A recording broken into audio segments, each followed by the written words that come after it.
Hello friends, स्वागत है आपका जीएस सिग्नेचर में। और प्राचीन भारत के इस नए लेक्चर में आपका स्वागत है। आज हम लोग पढ़ेंगे प्राचीन भारत का जो लास्ट स्टेप था, उसके आगे हम लोग आगे कंटिन्यू करते हैं। तो हम लोग प्राचीन भारत की ये सीरीज चला रहे हैं,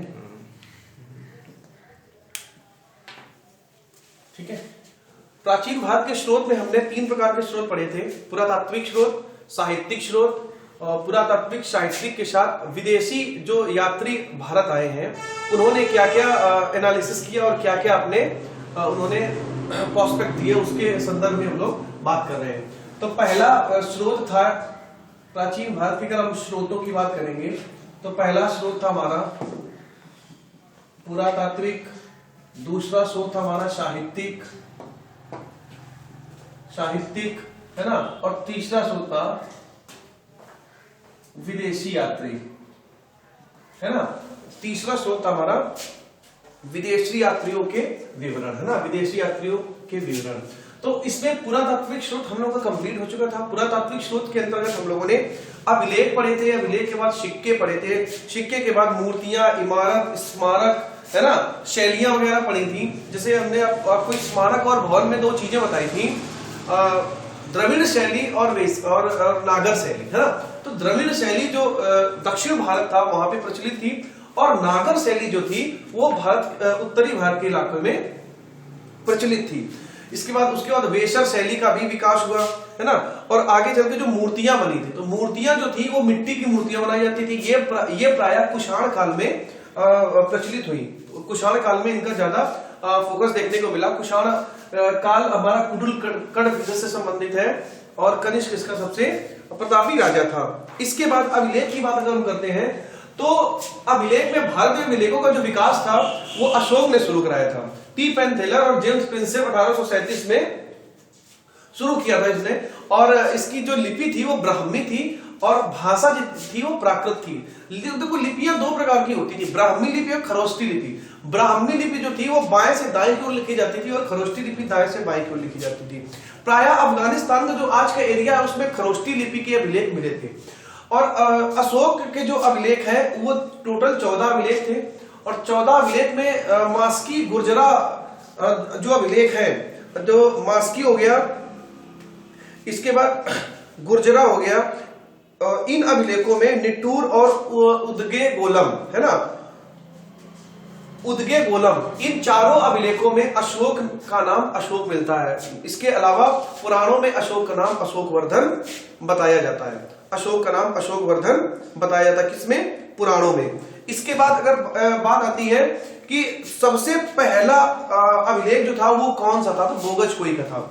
वो कब खोजा गया था? 1400 ईसा पूर्व में खोजा गया था। ये जो बोगजकोई का जो अभिलेख था, इसमें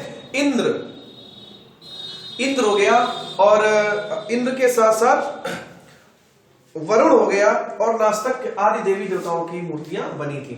तो इतना सब होने के बाद चित्रकला आती है। चित्रकला के तहत हम लोग पढ़ते हैं कि कैसी वहां की चित्रकला थी। तो उस समय की जो चित्रकला थी काफी भावनात्मक थी, भावात्मक थी। मानवता को बिल्कुल चित्रकला में प्रदर्शित किया गया था। इसका एक जीता जागता उदाहरण है अजंता और एलोरा की चित्रकला।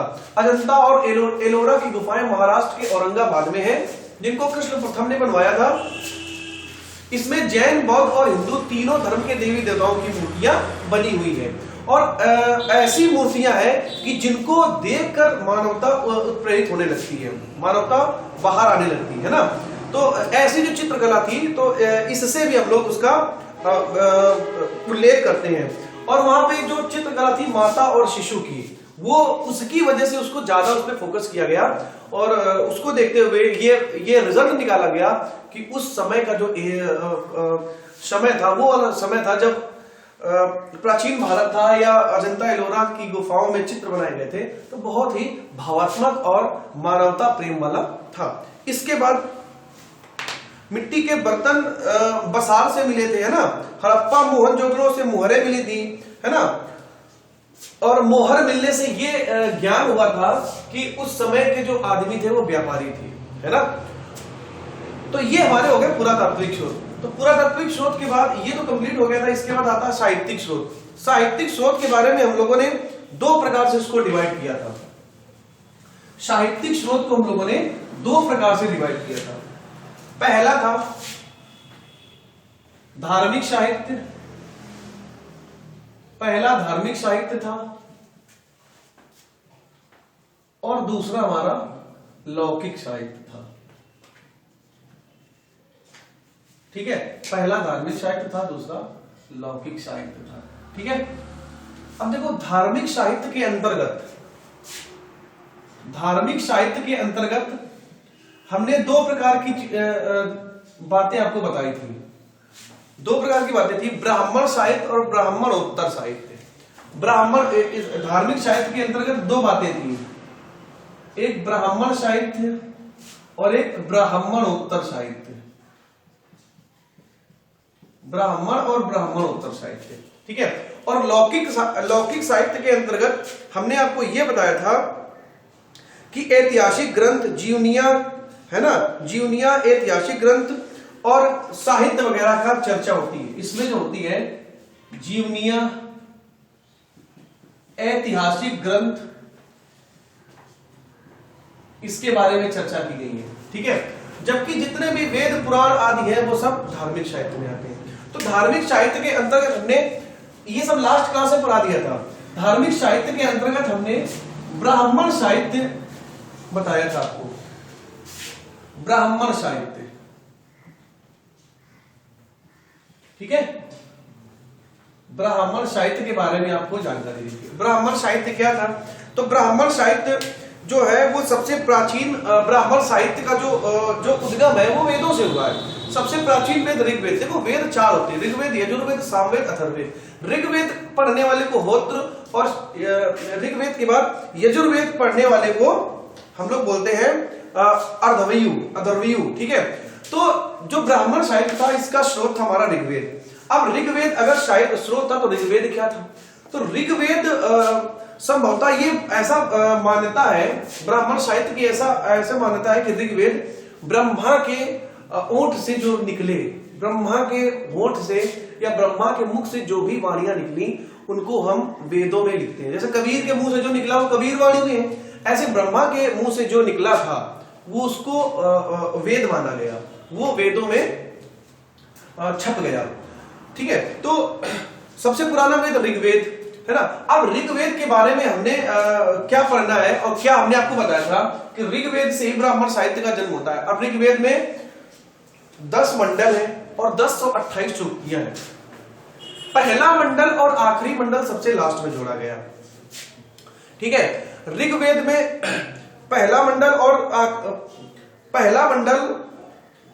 ऋग्वेद में पहला मंडल और आखिरी मंडल सबसे लास्ट में जोड़ा गया था। ठीक है, तो जो सबसे पुराना हमारा वेद निकल के आता है वो ऋग्वेद है ना। ऋग्वेद ये संस्कृत भाषाओं में जो मंत्रोच्चारण होता है ना, तो संस्कृत भाषाओं की जो मंत्रोच्चारण है उसकी परिकल्पना इस वेद के अंतर्गत की जाती है, और इसके पढ़ने वाले को होत्र कहते हैं। इसके पढ़ने वाले को क्या कहते हैं?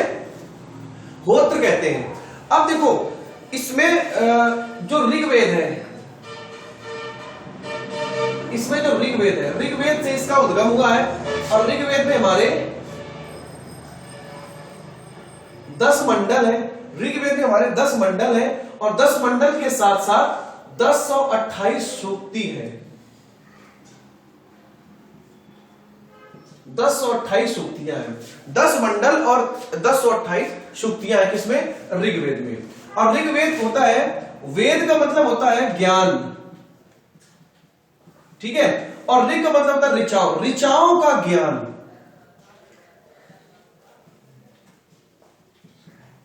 ऋचाओं का ज्ञान कहलाता है हमारा ऋग्वेद। अब इसके बाद यह सबसे पहला और सबसे पुराना वेद था। इसमें 2 ब्राह्मण ग्रंथ हैं। ऋग्वेद में कितने ब्राह्मण ग्रंथ है भाई? 2। पहला तो आता है भाई ऐतरेय ब्राह्मण, और दूसरा आता है कौशितकी ब्राह्मण। कौशितकीय ब्राह्मण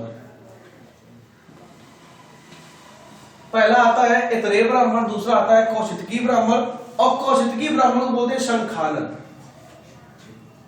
शंखानद बोलते हैं इसको। कौशितकी ब्राह्मण क्या बोलते हैं? शंखानद। और इसको क्या बोलते हैं, ऐतरेय ब्राह्मण। ये दो भाग होते हैं। तो ऋग्वेद के बारे में इतनी जानकारी मैंने दी। इसके बाद आता है यजुर्वेद। यजुर्वेद, ठीक है। तो सबसे पहला यजुर्वेद को पढ़ने वाले को अथर्वणीय बोलते हैं और ऋग्वेद के पढ़ने वाले को होत्र बोलते हैं, ठीक है। यजुर्वेद के बारे में हमने आपको बताया था कि इसका उच्चारण करने वाला पुरोहित अथर्वणीय कहलाता है ना। इसके दो भाग होते हैं। यजुर्वेद के कितने भाग है भाई, दो भाग है। कृष्ण यजुर्वेद, कृष्ण यजुर्वेद व शुक्ल यजुर्वेद। कृष्ण यजुर्वेद और शुक्ल यजुर्वेद, ठीक है। इसके दो भाग होते हैं यजुर्वेद के, कृष्ण यजुर्वेद और शुक्ल यजुर्वेद। अगर इसके भाग की बात करें तो दो भाग होते हैं, कृष्ण और शुक्ल। और इसके अगर हम शाखाओं की बात करें तो इसकी 5 शाखाएं होती थी। पांचों हमने आपको बताई थी, काठक, कपिस्टल, मैत्रायणी, तैत्तिरीय और वाजसनेयी, ठीक है। काठक, कपिस्टल, मैत्रायणी, तैत्तिरीय और वाजसनेयी, ठीक है। तो ये इसकी 5 शाखाएं होती हैं। बहुत इंपॉर्टेंट क्वेश्चन है यहां से। पार्ट 2 होते हैं कृष्ण और शुक्ल, शाखाएं कितनी होती है, 5। काठक, कपिस्टल, मैत्रायणी, तैत्तिरीय और वाजसनेयी, ठीक है। यजुर्वेद का प्रमुख जो उपनिषद है, प्रमुख उपनिषद है वो है कठ मैत्रायणी। कठ मैत्रायणी उपनिषद है, ठीक है। कठ है और मैत्रायणी, ये यजुर्वेद के हमारे 2 उपनिषद है। यजुर्वेद के हमारे 2 उपनिषद है। और यजुर्वेद की एक खासियत है भाई, यजुर्वेद एकमात्र ऐसा वेद है, यजुर्वेद एकमात्र ऐसा वेद है जो गद्य व पद्य में है। यजुर्वेद एकमात्र ऐसा वेद है जो गद्य और पद्य दोनों में है, ठीक है। अब इसके बाद आता है सामवेद। इसके बाद क्या आता है भाई, सामवेद। ऋग्वेद, यजुर्वेद, सामवेद और अथर्ववेद, ये 4 वेद हैं। सबसे पुराना है हमारा ऋग्वेद। अगर बात यह की जाए कि स्त्रियों के बारे में किस वेद में चर्चा की गई है, तो स्त्रियों के बारे में चर्चा की गई है हमारे अथर्ववेद में। अगर यह पूछा जाए कि गद्य और पद्य दोनों में से कौन सा वेद है, तो वह यजुर्वेद। अगर सिर्फ पूछा जाए संगीतमय कौन सा वेद है, तो वो आपका होगा सामवेद। अगर ये पूछा जाए मंत्रोच्चारण किसमें है, यज्ञ के बारे में किसमें जानकारी दी गई है, तो ऋग्वेद। अगर यज्ञ की विधि की बात पूछी जाती है तो यजुर्वेद, ठीक है। सामवेद, सामवेद में पहला शब्द है शाम। शाम, तो शाम का अर्थ है, शाम का अर्थ है गाना। शाम का क्या अर्थ होता है भाई, शाम का अर्थ होता है गाना। तो ऐसा वेद जो गाकर पढ़ा जाता है, ऐसा वेद जो गाकर पढ़ा जाता है, सामवेद कहलाता है। ऐसा वेद जो गाकर पढ़ा जाता है, सामवेद कहलाता है, ठीक है। सामवेद कहलाता है। एकमात्र ऐसा वेद जो म्यूजिक से संबंधित है, ठीक है, गान से संबंधित है, इसे सामवेद कहते हैं। देखो, इसे भारतीय संगीत का जनक बोला जाता है। इसे भारतीय संगीत का, इसे भारतीय संगीत का जनक बोला जाता है। इतनी बात समझ में आई भाई, ठीक है, इतनी बात समझ में आई। सामवेद के बारे में 2 चीजें हैं। एक तो ये एकमात्र ऐसा वेद है जो आपको गाने से संबंधित है। शाम का मतलब ही गाना होता है, ठीक है। तो उसके बाद है एकमात्र ऐसा वेद है जो गाकर पढ़ा जाता है म्यूजिक से, और अगर गाया जाता है तो उसको भारतीय संगीत का हम लोग जनक भी बोलते हैं। भारत में जितना भी म्यूजिक सिस्टम है, भारत में जितना भी म्यूजिक सिस्टम है, चाहे वो सूफी हो, चाहे वो जो भी हो, है ना, कहां से उद्गमित हुआ है, सामवेद से वो उद्गमित हुआ है, ठीक है। सामवेद में मुख्यतः सूर्य की स्तुति के मंत्र हैं। सामवेद में सूर्य की स्तुति के मंत्र हैं। सामवेद में सूर्य की स्तुति के मंत्र है। अब देखो, हमने आपको गायत्री मंत्र के बारे में भी बताया था कि गायत्री मंत्र कहाँ किस वेद के अंतर्गत पढ़ा जाता है, तो गायत्री मंत्र का वर्णन ऋग्वेद में है। और गायत्री मंत्र ऋग्वेद के तीसरे मंडल में है। सावित्री ने सूर्य को समर्पित करते हुए गायत्री मंत्र बोला था। सावित्री ने सूर्य को समर्पित करते हुए गायत्री मंत्र बोला था। अगर प्रश्न ये आता है कि सूर्य को समर्पित गायत्री मंत्र किस वेद में है, तब आपका आंसर होगा ऋग्वेद। किसने गाया था? सावित्री ने। ऋग्वेद के किस मंडल में है, तो वो तीसरे मंडल में है। अगर प्रश्न ये पूछा जाता है कि सूर्य की स्तुति के मंत्र किस वेद में है, तब आपका आंसर बदलकर सामवेद हो जाएगा। अगर स्पेशली गायत्री मंत्र की बात करता है तो ऋग्वेद, अगर सिर्फ सूर्य की स्तुतियों की बात करता है तो आपका आंसर हो जाएगा सामवेद। सामवेद आपका आंसर हो जाएगा। और इसके मंत्र को गाने वाला उद्गाता कहलाता है। मंत्र गाने वाले को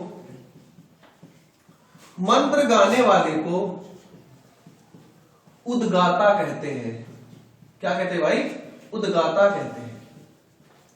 तो अभी तक हम लोगों ने 3 वेद पढ़े हैं। तीनों वेद को के गाने वाले को क्या बोलेंगे? सबसे पहला, ऋग्वेद के गाने वाले को बोलते हैं होत्र। यजुर्वेद के गाने वाले को बोलते हैं अधर्वयु। सामवेद को गाने वाले को क्या बोलते हैं भाई? उद्गाता।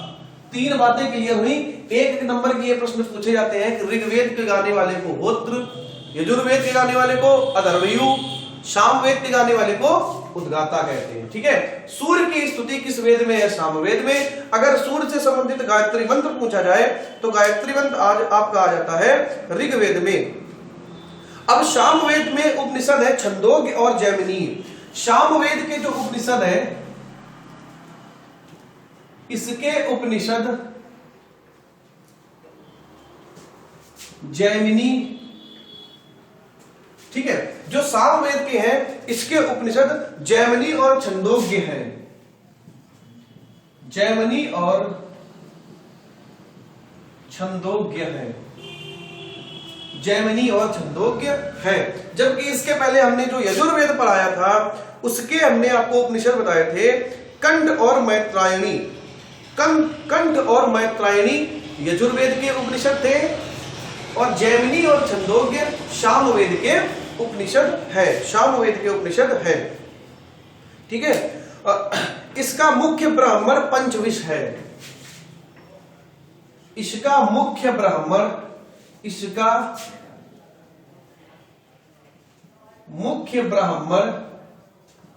पंचविश है। इसका मुख्य ब्राह्मण कौन है भाई? पंचविश है। ठीक है। तो इतनी सारी बातें आपको सामवेद से क्लियर हुई। ठीक है। सामवेद में सूर्य की स्तुति के मंत्र है। दूसरा, यह गाने वाले, इसको गाने वाले को उद्गाता कहते हैं। यह भारतीय संगीत का जनक है। इसके उपनिषद जैमिनी और छंदोग्य है। जैमिनी और छंदोग्य किसके हैं? सामवेद के। जबकि इसके पहले हमने जो आपको बताया था आपको कठ, वो किसका था? कठ और मैत्रायणी उपनिषद इसका था हमारा यजुर्वेद का, है ना। और जैमिनी और छंदोग्य आ जाएगा हमारा सामवेद का। इसका मुख्य ब्राह्मण पंचविश है। जबकि ऋग्वेद का मुख्य ब्राह्मण ऐतरेय ब्राह्मण थे, है ना। ऐतरेय ब्राह्मण उसका मुख्य ब्राह्मण था। ऐतरेय और शंखानन 2 थे उसके। ठीक है। तो सामवेद के बारे में इतनी आपके पास जानकारी होनी चाहिए आपको। इससे अगर इतनी जानकारी है तो इससे भी ऊपर प्रश्न आपका नहीं पूछा जाता है। ये जो हम पॉइंट वाइज लिखा रहे हैं, ये आपकी जितनी भी टीचर्स वाली भर्ती होती है ना, उसके लिए बहुत इंपॉर्टेंट है। ऐसे ही लिखने को आता है उसमें। इसके बाद नेक्स्ट आपका है अथर्ववेद। सामवेद के बाद आपका आ जाता है अथर्ववेद। ठीक है।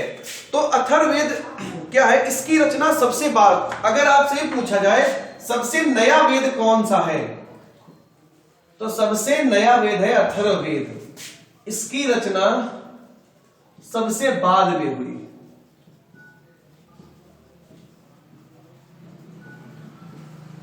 इसकी रचना सबसे बाद में की गई। अगर यहां से पूछे अगर इसकी रचना सबसे बाद में हुई है तो सबसे पहले रचना किसकी हुई थी?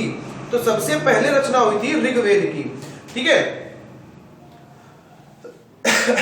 देखो इसमें 20 अध्याय 6000 मंत्र है। इसमें 20 अध्याय व 6000 मंत्र तथा 731 सूक्ति है तथा 731 सूक्तियां हैं। सूक्तियां हैं, ठीक है, 731 सूक्तियां हैं। इसमें 20 अध्याय है, 6000 मंत्र है और 731 सूक्तियां हैं। इसकी रचना सबसे बाद में हुई थी। इसकी रचना सबसे बाद में हुई थी। जिसकी रचना सबसे बाद में हुई है उसमें 20 अध्याय, 6000 मंत्र और 731 सूक्तियां हैं। तो इसके पहले जो सबसे पहले बना होगा उसमें 1028 सूक्तियां, ठीक है, 1028 सूक्तियां और 10 मंडल थे। 10 मंडल थे, ठीक है, जिसको हम लोग ऋग्वेद बोलते हैं। इसमें आर्य और अनार्य, देखो अभी हम आपको बता रहे हैं, इसमें आर्य व अनार्य, आर्य तथा अनार्य दोनों की विचारधाराएं हैं। दोनों की विचारधाराएं सम्मिलित हैं। दोनों की विचारधाराएं सम्मिलित है। कैसे? देखो, जब हमने आपको ऋग्वेद पढ़ाया था, ऋग्वेद के बारे में जानकारी दी थी, तब आपको हमने ये बताया था कि ऋग्वेद में आर्यों ने अपनी संस्कृति को लिखा है, या आर्यों का जो भी जीवन परिचय था, जो भी उनका माहौल था, जो भी जैसे उनकी दिनचर्या, संस्कृति वगैरह थी, तो उसको उन्होंने छाप दिया था ऋग्वेद में। लेकिन जैसे ही, चूंकि वो वैदिक युग था, और जैसे ही वैदिक युग जाते जाते उत्तर वैदिक युग आया, तो आर्यों का भाई, आर्यों में भी दो धड़ हो गए। एक जो संस्कृति को मानने लगे, और ऐसे भी आए जो आर्यों की संस्कृति से परहेज करने लगे, उसके स्थान पर नई संस्कृति लाने लगे। तो वो आर्यों की जो संस्कृति थी, जो ऋग्वेद वाली, और उसके बाद उत्तर वैदिक युग वाली, अनार्यों वाली, वो दोनों का कॉम्बिनेशन मिलता है आर्यों में। अगर आप ऋग्वेद की बात करोगे तो ऋग्वेद में सिर्फ आर्यों के बारे में जानकारी मिलती है। अगर आप अथर्ववेद की बात करोगे तो इसमें आर्य और अनार्य दोनों की जानकारी मिलती है। अनार्य से आप परेशान मत हो जाना, अनार्य वे लोग हैं जो उत्तर वैदिक कालीन है। आर्य हमारे वैदिक काल में थे और अनार्य हमारे उत्तर वैदिक काल में आए थे। उत्तर वैदिक काल में आए थे। 1500 ईसा पूर्व से 1000 ईसा पूर्व तक हमारा वैदिक काल था, और 1000 ईसा पूर्व से 600 ईसा पूर्व तक, और उसके बाद उत्तर वैदिक काल आया, और उसके बाद पहली शताब्दी तक वो और मॉडिफाई होता चला गया। मतलब जो आर्य की संस्कृति थी, कुछ लोगों ने परहेज किया, फिर कुछ लोगों ने परहेज करते करते ऐसे ही वो धीरे धीरे आर्यों की जो संस्कृति थी वो धीरे धीरे पीछे होने लगी, और नई नई सभ्यता, जिसको लोग पाश्चात्य सभ्यता बोलते हैं, उन पर उन्होंने इनकी संस्कृति पर अधिकार कर लिया। ठीक है, तो आज भी तो वही हो रहा है ना, आज भी तो लगभग वही हो रहा है। तो इसमें समन्वय मिलता है। इसमें परीक्षित को कुरुओं का राजा बोला गया।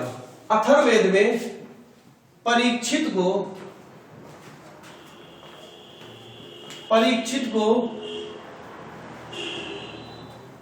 कुरुओं का राजा बोला गया। कुरुओं का राजा कहा गया।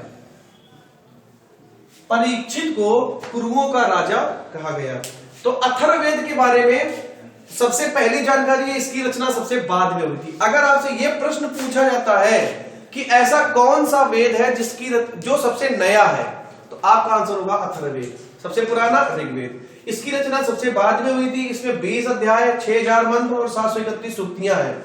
इसमें आर्य तथा अनार्य दोनों की विचारधाराएं हैं, और उसके बाद इसमें परीक्षित को कुरुओं का राजा बताया गया। तो ये कभी कभी वन लाइनर प्रश्न में ये सारे पूछे जाते हैं। तो इसका विशेष महत्व उत्तर वैदिक काल में, हमने अभी आपको बताया, इसका विशेष महत्व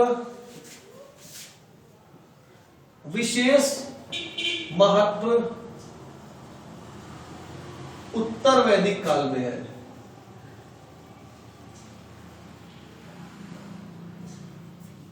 उत्तर वैदिक काल में उत्तर वैदिक काल में है। इसका विशेष महत्व उत्तर वैदिक काल में है, क्योंकि उत्तर वैदिक काल ही आर्यों से परे वाली संस्कृति वहीं जन्म लेती है। ठीक है, इसमें देखो, अब इसमें सबसे पहला, इसमें रोग निवारण, जादू टोना, वशीकरण, ठीक है, रोग निवारण, जादू टोना, वशीकरण, ब्रह्म ज्ञान धर्म, ब्रह्म ज्ञान धर्म आदि के बारे में जानकारी मिलती है, आदि के बारे में जानकारी मिलती है। ठीक है, ऐसा कौन सा वेद है जो जादू टोने से संबंधित है? अथर्ववेद। ऐसा कौन सा वेद है जो ब्रह्म ज्ञान धर्म के साथ साथ वशीकरण को भी मान्यता देता है? अथर्ववेद। ठीक है भाई, याद रखना, जादू टोना जो होता है ना, झाड़ फूंक और ये वशीकरण वगैरह, ये सब अथर्ववेद के अंतर्गत आते हैं।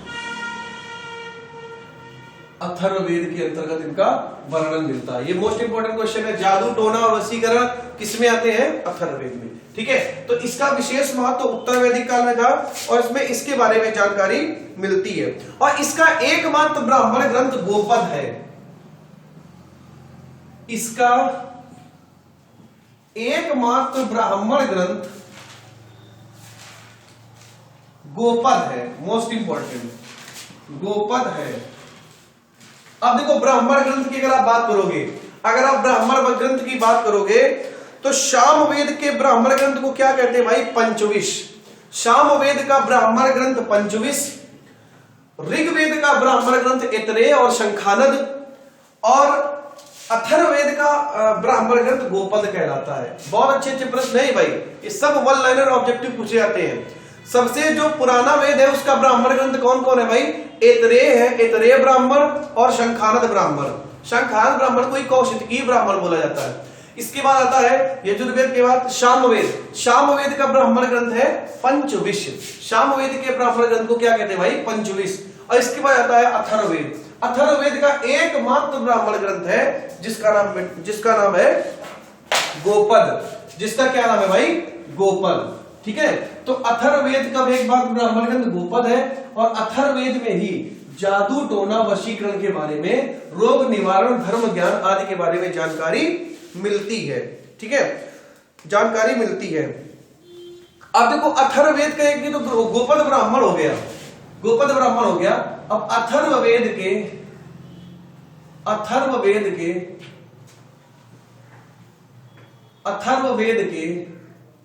ठीक है,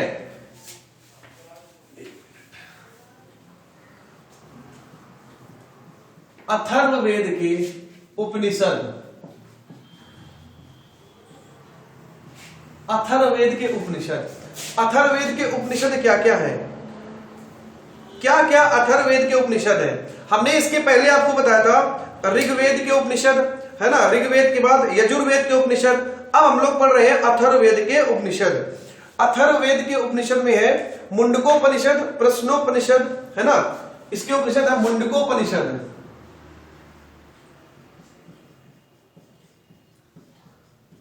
मुंडकोपनिषद, ठीक है, फिर है प्रश्नोपनिषद। मुंडकोपनिषद के बाद आता है प्रश्नोपनिषद, और प्रश्नोपनिषद के बाद आता है मांडुक्योपनिषद, मांडुक्योपनिषद,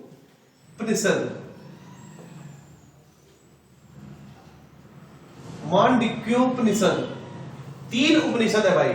मुंडकोपनिषद जहां सप्तमी जयंती आया है, प्रश्नोपनिषद, मांडुक्योपनिषद। ठीक है, तो ये अथर्ववेद के 3 उपनिषद आपको पता हो गए। सामवेद के उपनिषद हमने आपको बताए थे छंदोग्य और जैमिनीय। सामवेद के उपनिषद हमने आपको बताए थे छंदोग्य और जैमिनीय। ठीक है, तो ये आपको ऋग्वेद, यजुर्वेद, सामवेद, अथर्ववेद के बारे में जानकारी मिलती है। अब यहां से छोटे छोटे क्वेश्चन जो आते हैं भाई, वो एक बार डिस्कस कर लेते हैं। सबसे पुराना वह सबसे नया वेद व ब्राह्मण कौन सा भाई? तो अगर सबसे पुराने की बात करोगे तो ऋग्वेद में आ जाते हैं आपके 1028 सूक्त और 10 मंडल, ठीक है। और इसका ब्राह्मण है ऐतरेय के बाद शंखानद। शंखानद को हम लोग बोलते हैं कौशितकीय, ठीक है, कौशितकीय। अगर सबसे नए की बात करोगे तो अथर्ववेद में हमने अभी भी आपको बताया 20 अध्याय 6000 मंत्र, 20 अध्याय 6000 मंत्र और 731 सूक्ति। और एकमात्र ब्राह्मण कौन है भाई? गोपद। एकमात्र ब्राह्मण कौन है? गोपद। तो यहां से आपके चारों वेदों की जानकारी खत्म होती है, ठीक है। चारों वेदों के बारे में इतनी ही जानकारी है जो आपके डिस्क्रिप्टिव और ऑब्जेक्टिव पेपर में पूछी जाएगी, ठीक है। डिस्क्रिप्टिव पेपर अगर आता है तो डिस्क्रिप्टिव पेपर के साथ साथ आपको जो जितनी भी हर वेद की जानकारी, सूक्ति, मंडल और कितने उसके ब्राह्मण हैं और कितने उसके उपनिषद हैं, इसकी जानकारी आपको होनी चाहिए। किस वेद के पढ़ने वाले को क्या कहा जाता है, इसकी जानकारी भी होनी चाहिए। यज्ञ की विधि किसमें? यजुर्वेद में। यज्ञ के बारे में जानकारी है ऋग्वेद में, ठीक है। सूर्य की स्तुतियां किसमें है? तो सूर्य की स्तुतियां सामवेद में है, जबकि सूर्य को समर्पित गायत्री मंत्र है हमारी ऋग्वेद में, ठीक है। तो ये जानकारी आपको होनी चाहिए। नेक्स्ट क्लास से हम लोग ब्राह्मण ग्रंथ के बारे में बात डिस्कस करेंगे। ऋग्वेद वाला, वेदों वाला चैप्टर आपका यहीं से खत्म होता है। Thank you.